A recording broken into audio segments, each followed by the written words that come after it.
Any deal with a real life Karen? Where's the manager? Drunk Karen apparently wanted me to run over a raccoon the other day. Not the raccoon. Note before we begin, I did not suddenly screech to a halt or do anything dangerous in traffic or anything remotely like that. I was 100% not at fault in the accident. I made sure to ask the officers and the insurance people if I had done anything wrong, and they all said no. Also, I didn't put on my hazards because I was intending to move as soon as I could. I wasn't intending to sit long. I was only there for about 30 seconds before the accident happened. Anyway, not time to think about it. For context, this happened in mid-May this year. It was dark, about 1 a.m., and I was driving down the road coming back from a vacation. I borrowed my uncle's new quad cab Toyota Tacoma for the vacation because my car's AC was not working, and I hadn't had time to get it to the shop. There were no other drivers around on a long, straight stretch of road. If there had been, I might not have done what I did. I would have tried to go around the raccoon if I could. From the time of my stopping to the crash was actually very short, though it takes a long time to explain. I had stopped at a stoplight, but as it cycled through back to green, a raccoon, obviously either sick or hurt, came into the road and started flopping and rolling about as if it couldn't properly use its legs in the middle of the road. I called the police/animal control and let the light cycle back through to red and then green since I couldn't tell if it was hurt. Again, there were no headlights visible anywhere around me on the long empty road, and it was almost 1 a.m, so I figured, wrongly, that no one was just going to materialize behind me without me seeing them. About 20 to 30 seconds later, as I'm talking to the police dispatcher, I hear this engine gunning somewhere behind me. I glanced around for headlights to find where it was coming from, but there was nothing visible. Seconds later, there's a loud wham, and the truck moves forward an inch or two. This middle-aged brunette lady had come up behind me without headlights on at 1 a.m. Illegal. And then plowed right into the back of my truck at what was later estimated by investigators to be about 50 miles per hour, even though she had all that long straight stretch of semi-rural road to see me as she was coming up. There was no squeal of brakes, no sound of her trying to stop, no skid marks in the road. She just plowed right into me full tilt. And I'm still grateful it was the truck, which is built like a tank, and not my little sedan that got hit that night. Although, isn't it your uncle's truck? That's an awkward conversation to have. I get out of the truck to ask what happened and to ask if the lady was okay or hurt. I notice A, incredibly, her airbag didn't go off. B, her passenger is obviously completely stoned or wasted.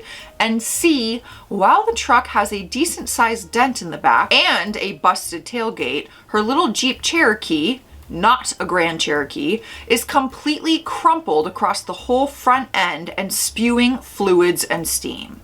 I ask if she's hurt and what on earth happened, and she immediately starts screaming at me for slamming on my brakes right in front of her. You stopped and you shouldn't have been stopped, she said. I point at the raccoon, which has made it to the median but is still flopping around, and I try to explain that I'd actually been on the phone with the police and that the light had cycled through. I hadn't slammed on my brakes at all because I had been sitting there for a good 30 seconds at least. I didn't even bring up the fact that the lady's headlights had been off, but she started rolling her eyes and hitting the steering wheel and yelling, "Oh my," blah, blah, blah, curse words, "you stopped for a blah, blah, blah, raccoon, you should have run it over," and more explicits. At this point, I decide even if she is hurt, it is not worth risking being physically attacked to go over there and find out. I get back in the truck and talk some more to the dispatcher and don't get back out until the police come. The first police officer arrives, checks me out, then goes to check the other two out. Immediately, the Jeep driver starts spewing at the officer, telling her it's my fault and I brake checked her or slammed on my brakes. I explain to the officer what really happened and that there's a recorded 911 call to prove it, because the dispatcher was talking to me when the lady came up at full tilt and slammed into me. Also, the officer can see the headlights are off. The switch isn't on when she looks inside the Jeep. But the lady refuses to discuss these points and just keeps screaming about me stopping for a raccoon, and that I brake checked her / came to an unsafe stop right in front of her. Bear in mind, she was driving without headlights in the middle of the night and driving very fast at that. If it hadn't been me, she would have certainly crashed into someone or something else eventually. More officers arrive to trap the raccoon while this first officer tries to breathalyze the driver. I was gonna say, I'm curious if maybe there was a under the influence driving happening here. I retreat to the other side of the truck to talk to one of the officers and to make a report, but the two of us can still see and hear what's going on over the hood of the truck and if we peek around the windshield, which I would absolutely be doing. The Jeep driver refuses to cooperate with the field sobriety tests and keeps telling the police that it's my fault and that I'm clearly the one on something, or at the very least at fault for daring to stop for a raccoon. Finally, they get her to calm down and do a breathalyzer, and it comes up many points above the legal limit. Shocker! Yeah, you said it, not me, but I second that. I knew something was going on. They do a second one to make sure, and it's still obvious that she is pretty toasted. She is naturally arrested. She's given permission to call someone in her family to come get her passenger, who is just completely out of it. And I can still hear her over the phone saying, "It's so stupid. I'm getting arrested because some brake checked me to let a raccoon get out of the road." At this point, the cops were rolling their eyes at her because she is refusing to admit any of it was her fault or to acknowledge that we have proof she's wrong, even after being arrested. Insurance, of course, said it was her fault the very next day when I called them and paid up without any fuss at all when the time came to do so some days later. This is because she flunked her breathalyzer so spectacularly and because she was driving without headlights and made no attempt to even hit the brakes. Also, in my state, in a rear-ending accident, unless brake checking or swerving in front of someone can be incontrovertibly proved, the driver is always the one at fault, not the anterior. I later learned that through the whole thing. She still tried to blame the incident on me instead of herself, even to insurance and to the police reports after she sobered up. Some people are just delusional. I'm just glad everyone's safe because that could have been so bad. We are worried about the raccoon's life. What about your life? What about the passenger's life? What about her life? Drunk driving at 1 a.m., no headlights on, down a dark road.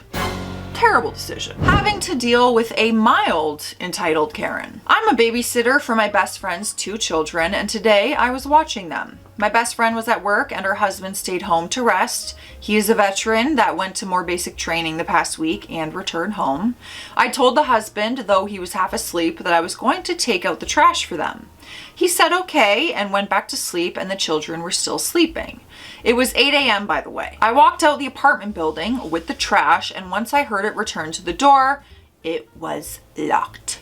It didn't occur to me to bring keys or my phone just in case, because for a while the apartment building would leave the lobby door open 24/7, and this time they locked it. It was left open for a few months, so I was used to not having to worry about taking keys and such with me.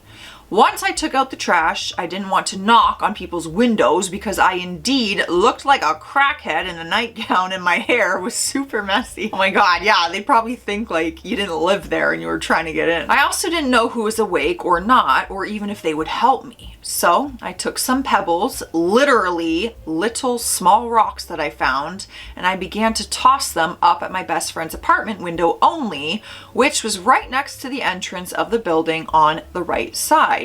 I didn't chuck them.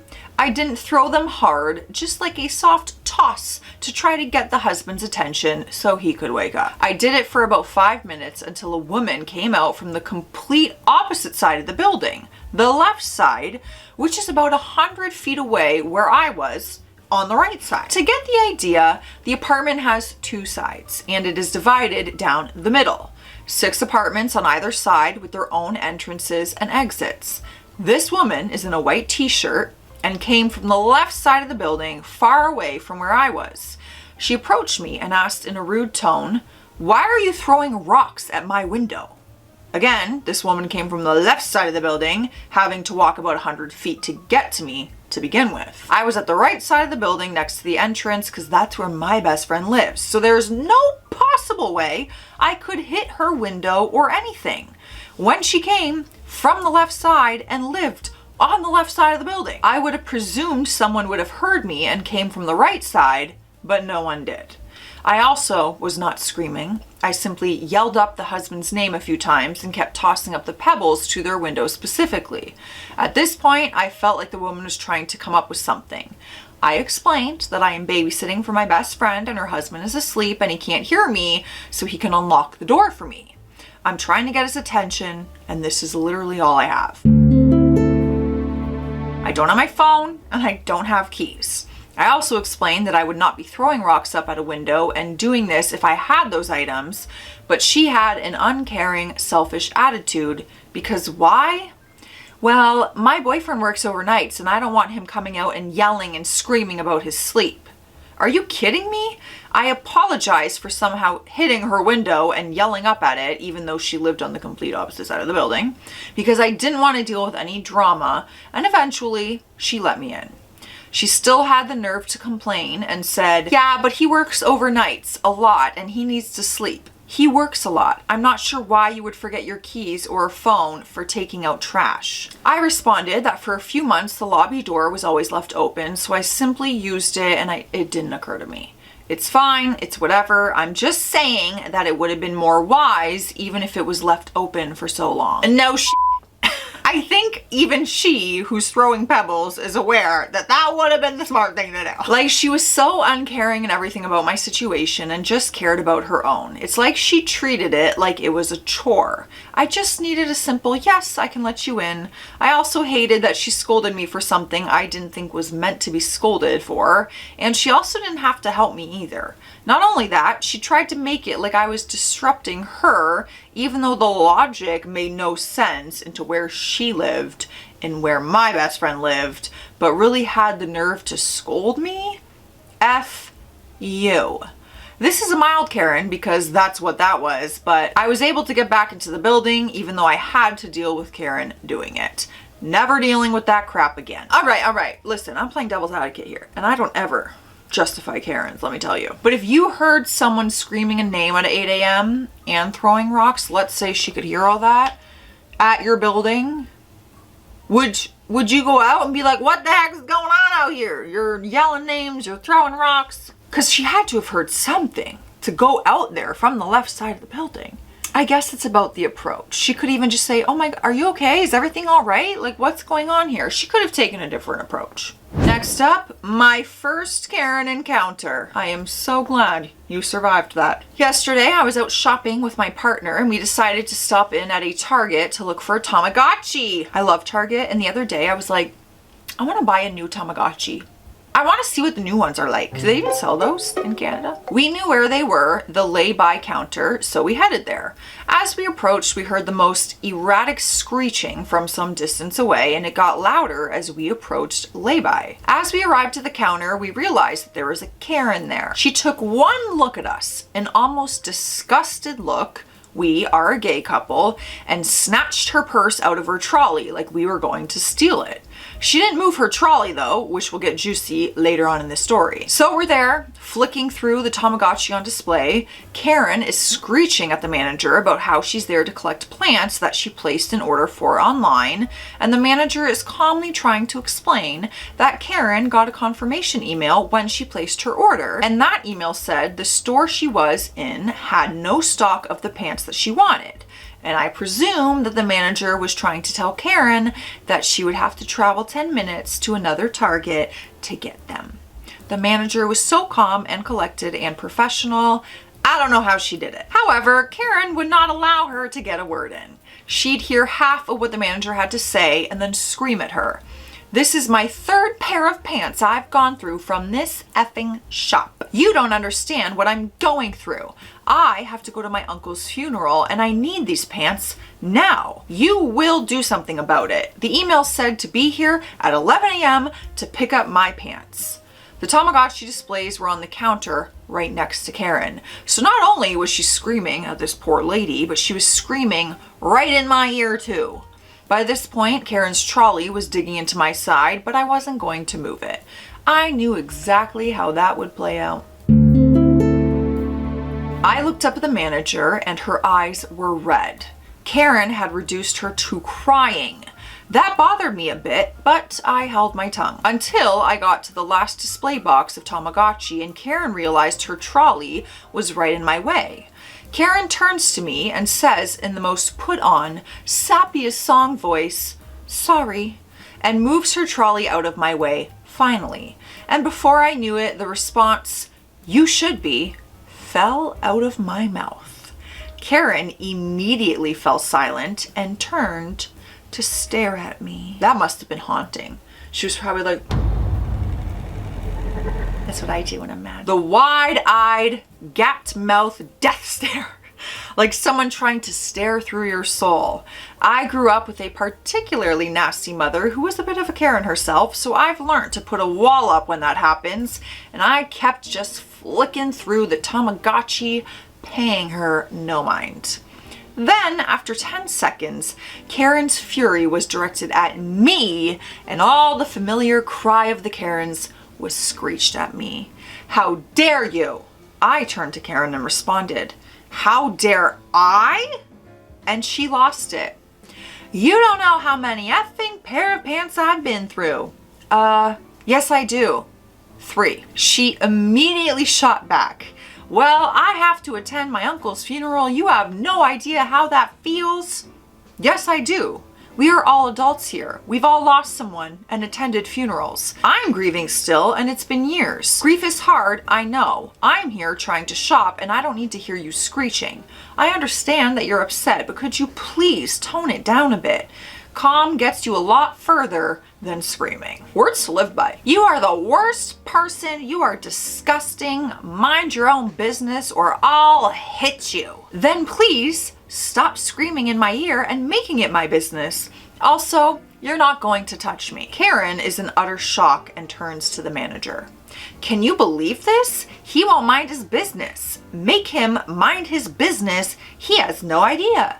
And the manager responds with, "Please stop speaking to customers like that or I will call security on you." Karen tells her to go ahead, but to call security on me. By this point, I had found what I wanted and agreed with my partner that we should go pay for it. Before we left to do so, we both gave the manager kind words of encouragement, telling her that she was handling the situation very well. But the manager's eyes were even redder, and it really got under my skin that someone could treat a person like that when they're just trying to make a living. On the way out, I mentioned at the registers that they may want to send security back up because whoever was at lay-by was getting verbally assaulted. They told me the manager had already stepped in and that if she needed security, she would call them. It was at this point that I realized Karen had been there for a good while and had already treated someone else like this. And if she made the manager cry, I hate to think of how she made the other person feel. And the worst of it, we were in a shopping center with at least 4 to 5 stores open that sold pants.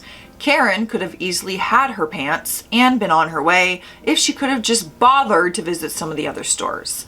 I fully believed people this entitled were just a myth, but now I've seen it with my own eyes. Holy crap, Karens are truly repulsive. I have shown videos, countless videos of Karens, and read stories. They're everywhere. They really are. We're surrounded, Commander. This is a perfect time to hydrate. Hopping on hydration station. Drink your water today and every other day. You need it. Cheers. Karen recorded me at work. I'm a server at a popular pizza chain. Yesterday, being a Saturday night, we had a really busy dinner rush. A little understaffed. Once it slowed down, a lady came in carrying a pizza box.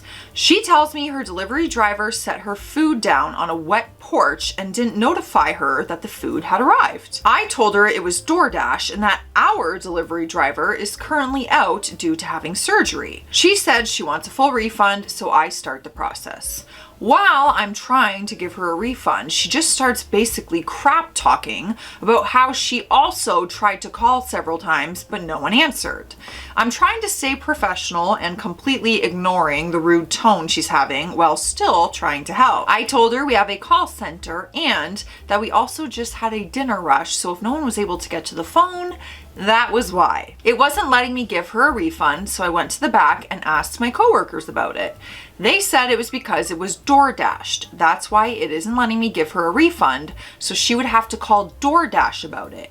I go back to the front to tell her, and she goes, "No, I called DoorDash and they said to talk to you." I'm going back and forth trying to figure things out, and she starts calling the store, so the phone starts ringing. She then starts calling me a liar over and over again. I reminded her that we just had a dinner rush, so no one was able to get to the phone while she was calling about her issue. She then pulls out her phone and starts to record me and all of my coworkers that were back in the kitchen. I called my manager to ask her what I should do, and she said to just go get her number so my manager could call her tomorrow. I went back out to the front to do so, and Karen left. So she pretty much came in just to yell and record us since she left before I could even help her. After she left, she started spam calling the store, but of course at that point no one wanted to answer her call after the stuff she just pulled. May have done some stalking and found out she's a mental health advocate and a affirmative therapist. So that's pretty ironic considering that she just went and harassed some 20-year-old food service worker making $5.50 an hour. That should be illegal. Not only that, after she left, a DoorDasher that was behind her was like, "Sorry about that, Karen. What was she mad about?" And I explained it to him, and even he was like, "Yeah, that's on DoorDash, not you guys." We have an update. We got an update.